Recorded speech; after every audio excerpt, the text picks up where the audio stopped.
London, 1536. A grey dawn envelops the towers of the tower. Inside, behind the stone walls, Anne Boleyn strokes the wooden floor with her fingers, where she scratched the words, "Remember me." Behind the door, a French executioner is on duty, having come especially on the king's orders. Henry VIII once promised Anne eternal love. Now he awaits only one thing, the news of her death. So begins a story full of love, ambition, intrigue, and an ending that shakes all of Europe. Anne was born around 1501 at Hever Castle, in Kent. Her father, Thomas Boleyn, was an ambitious man who sought to rise in the hierarchy of the court, and her mother, Elizabeth Howard, came from an ancient family. Anne was surrounded by politics from an early age.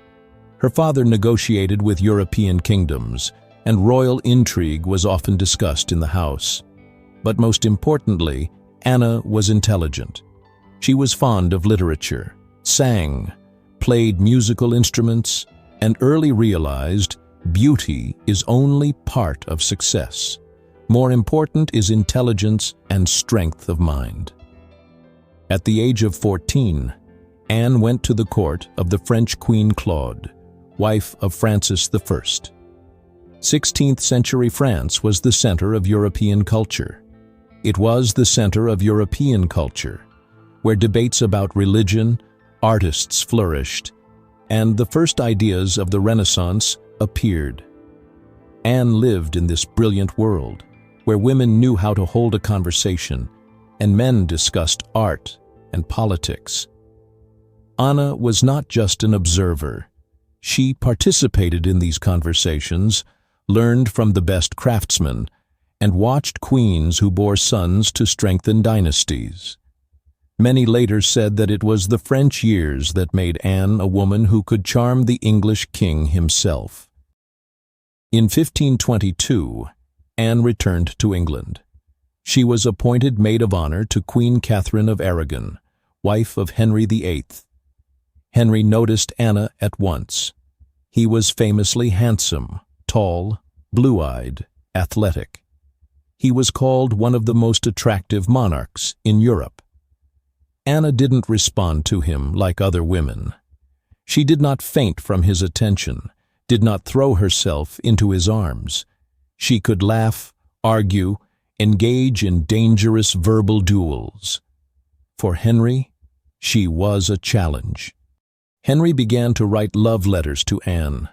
He swore eternal love, promised to be faithful to her, and confessed that he was burning with desire. These letters, preserved in the Vatican, are remarkable for their sincerity. They were not just a royal game. Henry was really in love. He sent her gifts, rings, jewelry, gold trinkets. But Anne was cautious. She knew that if she agreed to be his mistress, she would soon be forgotten. She wanted more.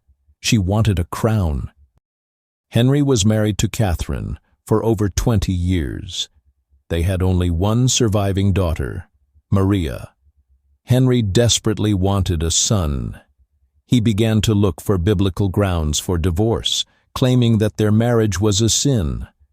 But the Pope refused to grant permission.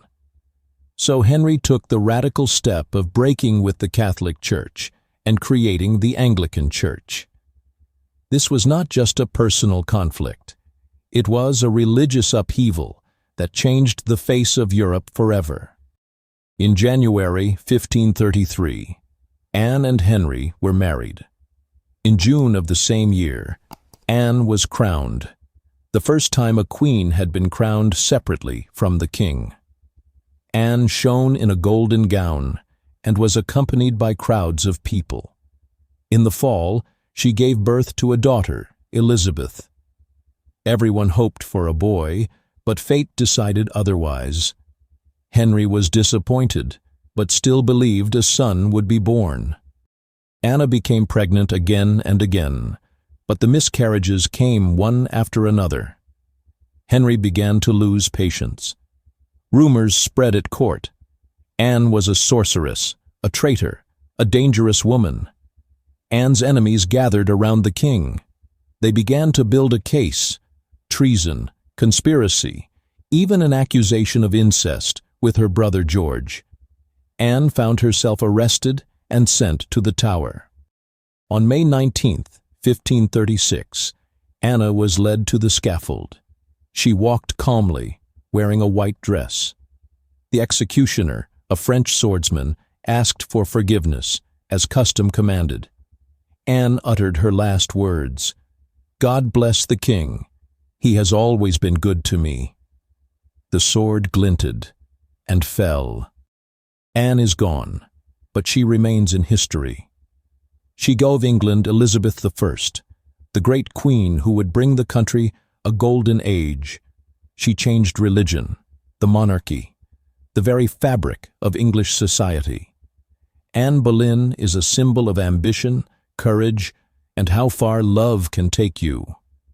Even today, her ghost is said to walk the Tower, reminding us that no one is forgotten.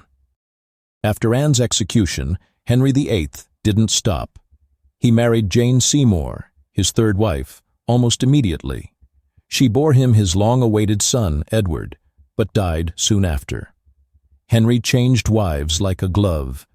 There were 6 in all. 2 of them, including Anne, he had executed. Over time, the king became a dark, bitter man. His body was swollen, he could hardly move, and his face was a reflection of his inner bitterness. Henry VIII died in 1547, leaving behind a country split by religious wars, and a legend that is still debated today. Anne Boleyn's only daughter, Elizabeth, ascended to the throne in 1558. She became one of the greatest queens in world history. Elizabeth ruled for 45 years, survived conspiracies, wars, betrayals, and created an era that would be called the Golden Age of England. She never married. Perhaps the memory of her mother's tragic fate closed her heart forever. The irony of history. A woman thought to be a mistake became the country's greatest hope. The story of Anne Boleyn is not just a story of love and power. It's a reminder that it's always dangerous to be near the throne, and those who climb too high risk falling too painfully. But what do you think of Anne? Was she a victim of circumstance or a cunning schemer? Did she deserve her fate? Write in the comments. Your thoughts are very interesting to us. See you in the next issue.